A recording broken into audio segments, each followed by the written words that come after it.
اعوذ باللہ من الشیطان الرجیم بسم اللہ الرحمن الرحیم رضی اللہ عنہم ورضوا عنہ صدق اللہ العظیم اللہم صلی علی سیدنا و مولانا محمد وعلی آل سیدنا و اصحاب سیدنا و مولانا محمد وبارک وسلم وصلو علیہ۔ آج کی گفتگو میں خلیفہ چہارم امیر المومنین سیدنا مولا علی کرم اللہ وجہہ الکریم، آپ کی ذات گرامی، آپ کی ذات مبارکہ کے حوالے سے کرنا چاہتا ہوں۔ دعا فرمائے رب لم یزل حق گویائی کی توفیق عطا فرمائے۔ جناب مولا علی کرم اللہ وجہہ الکریم، آپ کی ذات کے بڑے گوشے ہیں، میں چند ایک کو لے رہا ہوں۔ جناب علی رضی اللہ تعالی عنہ کے پاس ایک دفعہ ایک وفد آیا، 10 آدمی اس میں شریک تھے۔ انہوں نے کہا اے علی، ہم 10 آدمیوں کا ایک سوال ہے، لیکن آپ نے ایک سوال پر مختلف 10 جواب دینے ہیں، مختلف فضائل کے ساتھ، مختلف ڈیفرنٹ ورڈز کے ساتھ آپ نے ایکسپلین کرنا ہے، ہمارے سوال کا جواب دینا ہے 10 مختلف حساب سے۔ سوال ہمارا سیم ہے کہ آپ یہ بتائیں کہ مال اچھا ہے یا علم بہتر ہے، علم اور مال میں سے اچھا کیا ہے؟ یہ ہمارا ایک سوال ہے اور 10 آدمیوں کا سوال ہے، گویا کہ 10 سوال ان کا ایک سوال ہے کہ علم بہتر ہے یا مال بہتر ہے۔ آپ 10 جواب دیں اس کے۔ مولا علی کرم اللہ وجہہ الکریم شروع ہو گئے۔ آپ نے فرمایا علم اس لیے بہتر ہے کہ علم تیری حفاظت کرتا ہے، اور مال اس لیے بہتر نہیں کہ مال کی حفاظت کرنی پڑتی ہے، اور فرمایا اس لیے کہ مال سے علم بہتر ہے، اس لیے کہ مال میراث ہے فرعون کا اور حامان کا اور قارون کا، اور علم میراث ہے انبیاء کی، علم انبیاء کی میراث ہے۔ اور فرمایا علم اس لیے بہتر ہے کہ مال خرچ کرنے سے کم ہوتا ہے، علم خرچ کرنے سے بڑھتا ہے، ترقی کرتا ہے۔ اور فرمایا اس لیے علم مال دیر تک رہے تو فرسودہ ہو جاتا ہے، بیکار ہو جاتا ہے، رائج العمل ختم ہو جاتا ہے، کرنسی چینج ہو جاتی ہے۔ فرمایا مگر جو علم ہے اس کو نقصان نہیں پہنچ سکتا۔ اور فرمایا کہ مال ہر وقت چوری کا خطرہ ہوتا ہے، علم کو کوئی خطرہ نہیں، علم لا زوال دولت ہے۔ اور فرمایا مال والے کبھی بخیل ہو جاتے ہیں، مال خرچ نہ کریں بخیل کہلاتے ہیں، مگر جو علم والا ہوتا ہے وہ بخیل نہیں کریم کہلاتا ہے۔ اور فرمایا علم انسان کا دل روشن کر دیتا ہے، اور مال انسان کے دل کو مردہ کر دیتا ہے، ضمیر کو مردہ کر دیتا ہے۔ اور فرمایا علم اس لیے افضل ہے کہ مال کی کثرت بندے کو فرعون بنا دیتی ہے اور نمرود بنا دیتی ہے، اور خدائی کا دعویٰ اور تکبر آ جاتا ہے۔ اور جبکہ علم آقا علیہ السلام سے بڑھ کر کوئی عالم نہیں، حضور کے پاس اتنا علم تھا، مگر آپ ہمیشہ فرماتے ما عبدناک حق عبادتک، مولا میں تیری عبادت نہ کر سکا جیسے تیری عبادت کا حق تھا۔ تو علم کے ساتھ حضور جھکتے رہے، اور مال کے ساتھ فرعون خدا بننے کی کوشش کرتا رہا۔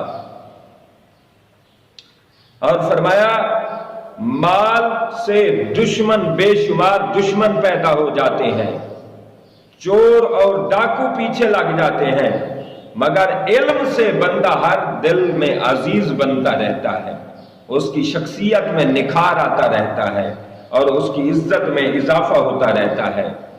اور فرمایا اس علم قیامت والے دن اس کا کوئی حساب نہیں ہوگا جبکہ مال کے حساب دینا ہوگا۔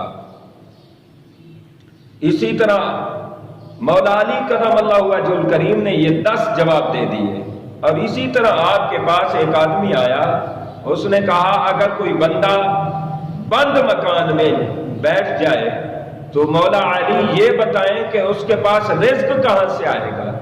آپ نے فرمایا موت جہاں سے آئے گی، جہاں سے رزق آتا ہے موت آتی ہے، وہاں سے رزق آتا رہے گا۔ اب یہاں اصلاحی بات میں کر دوں، رزق اور موت اللہ نے ذمہ اٹھایا ہے۔ رزق کی ہر روز امید رکھتے ہیں اور یقین رکھتے ہیں، موت کا ہمیں یقین نہیں ہے۔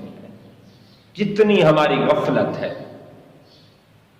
ایک آپ کے پاس بندہ آیا، اس نے پوچھا اے علی یہ بتائیں مشرق اور مغرب کے درمیان کتنا فاصلہ ہے، کتنا سفر بنتا ہے؟ آپ نے فرمایا جس قدر سورج کی ایک دن کی رفتار ہے اتنا مشرق اور مغرب کے درمیان فرق ہے اور فاصلہ ہے۔ آپ اندازہ کریں، چونکہ سورج نے مشرق سے نکلنا ہوتا ہے، مغرب میں جانا ہوتا ہے اور ایک دن میں اس نے چکر کمپلیٹ کرنا ہوتا ہے، تو مشرق اور مغرب سورج کے ایک دن کی رفتار، کیسا پیارا جواب ہے۔ آپ کے پاس ایک کافر آ گیا نماز عصر کے ٹائم، اور اس کی خواہش تھی کہ مولا علی نماز کے لیے تیار ہو رہے ہیں، میں ایسا سوال بناتا ہوں کہ علی اس کا جواب دیں گے، نماز ان کی قضا ہو جائے گی۔ اس نے آ کر سوال کیا اے علی سوال پوچھنا چاہتا ہوں۔ آپ نے فرمایا جی سوال پوچھیں۔ اس نے کہا کون سے جانور انڈے دیتے ہیں، کون سے جانور بچے دیتے ہیں؟ آپ نے 2 جملوں میں اس کی وضاحت کی اور مسجد میں چلے گئے۔ آپ نے فرمایا کہ جن جانوروں کے کان اندر ہیں وہ انڈے دیتے ہیں اور جن کے کان باہر ہیں وہ بچے دیتے ہیں۔ ایک جملے میں 2 جملوں میں اس کا سارا جواب اور اس کی ساری پلاننگ ختم کر دی اور نماز کے لیے آپ تشریف لے گئے۔ ایک شخص نے آپ سے آ کے پوچھا اے علی یہ بتائیں بندہ مختار ہے یا مجبور ہے؟ یعنی بندہ جو چاہے کر سکتا ہے یا اللہ کی بارگاہ میں وہ مجبور ہے کہ جو اللہ کی طرف سے ہونا ہوتا ہے وہی ہوتا ہے؟ آپ نے فرمایا اچھا ٹانگ اٹھاؤ۔ بندے نے ٹانگ اٹھا لی۔ آپ نے فرمایا دوسری اٹھاؤ۔ اس نے کہا دوسری تو نہیں اٹھتی، بیک وقت دونوں نہیں اٹھتی۔ آپ نے فرمایا بس اتنا بندہ مختار ہے، اتنا مجبور ہے۔ یعنی بندہ ہر چیز چاہے کہ کرے یہ بھی نہیں ہو سکتا، اور بندہ کہے کہ مجھ سے کچھ نہیں ہو سکتا یہ بھی غلط ہے۔ اختیار اللہ نے دیا ہے مگر کلی اختیار نہیں دیے کہ جو مرضی کرے۔ اختیار ضرور دیے ہیں، پتھر نہیں بنایا رب نے۔ اسی طرح آقا علیہ الصلوۃ والسلام نے جب مواقعات مدینہ انصار اور مہاجرین کو بھائی بنایا، آقا علیہ الصلوۃ والسلام نے مولا علی کرم اللہ وجہ الکریم کو حضور نے اپنا بھائی بنا دیا۔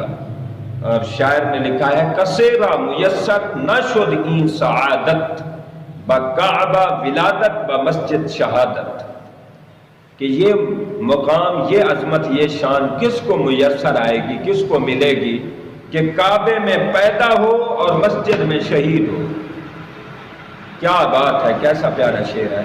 اور سخاوت کا حال یہ تھا جناب علی کرم اللہ وجہ الکریم، آپ ایک دفعہ مزدوری کرنے گئے، شام کو محنت مزدوری کر کے 2 درہم لائے۔ راستے میں ایک فقیر نے صدا دی کہ علی میری مدد کیجئے۔ مولا علی کرم اللہ وجہ الکریم نے 1 درہم 2 درہموں میں سے 1 درہم فقیر کو دے دیا۔ فقیر نے وہ درہم دیکھا اور ادھر ادھر دیکھنے لگ گیا، نوٹ کو آگے دیکھے پیچھے دیکھے، سائیڈ سے دیکھتا ہے دوسری سائیڈ سے۔ ایک آدمی نے کہا یار تو نے کوئی چیز بیچی ہے؟ اتنا نوٹ تو پرکھ رہا ہے، اتنا نوٹ کی جانچ پڑتال کر رہا ہے، مولا علی نے تو تجھے ویسے دیا ہے، تو نے کون سی کمائی کی ہے، اتنی غور سے تو دیکھ رہا ہے؟ اس نے کہا جناب میں نے کوئی چیز بیچی ہے۔ تو اس نے کہا کیا بیچی ہے؟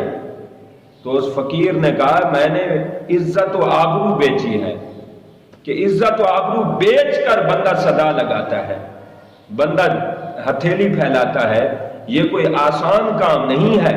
مولا علی کرم اللہ وجہ الکریم ہوشیار ہو گئے، آپ نے فرمایا بھائی یہ درہم بھی لے جا، اور میں معذرت چاہتا ہوں اور تیرے ہاتھ چومتا ہوں، میں تیری عزت کی اور تیری آبرو کی قیمت نہیں ادا کر سکتا۔ یعنی یہ ہے فقیر کی رسپیکٹ، آبرو، عزت، حرمت کا خیال رکھا جائے، اور اس کی سیلف ریسپیکٹ کا خیال رکھا جائے۔ آج ہم 10 روپے دیتے ہیں، 10 فوٹو بنواتے ہیں، یہ بھی سمجھیں مولا علی کرم اللہ وجہ الکریم کی سیرت سے۔ اللہ کریم جناب مولا علی کرم اللہ وجہ الکریم آپ کی سیرت طیبہ اور آپ کی عظمت کو مزید 4 چاند لگائے، اور آپ کی شان و عظمت کو اللہ مزید بڑھائے، اضافہ فرمائے۔ آپ کے ذکر پاک کے صدقے وسیلے سے اللہ رب العالمین ہمیں بھی ان جیسے کردار نصیب کرے، ان جیسے اخلاق نصیب کرے، ان جیسی سخاوت، عدالت